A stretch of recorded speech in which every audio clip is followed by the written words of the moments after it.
Get to JD Miles right now in Plano. JD, talk about what's going on. Scott, as you can hear behind me, the emergency warning sirens are going off here on the west side of Plano, Collin County.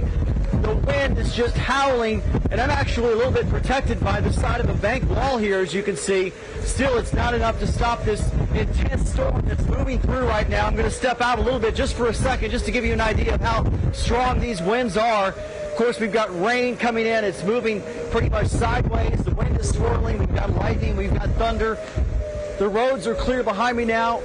30 minutes ago, you would have thought this was a normal scene out here. Dozens of cars, people out shopping, eating.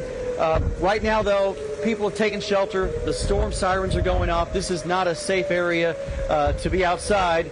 And so we're coming out just for a moment just to brief you on what's going on. But we've got shelter nearby in case we need it.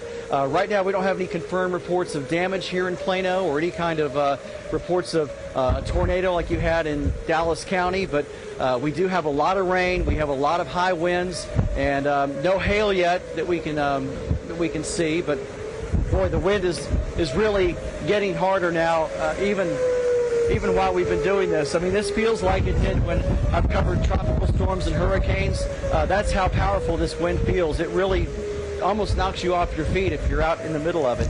All right, but we're go ahead, JD. Here, and we're going to keep you updated if there's any damage. Yeah, sorry, JD, to mean to step on you there. I appreciate it. Stay safe for you from there.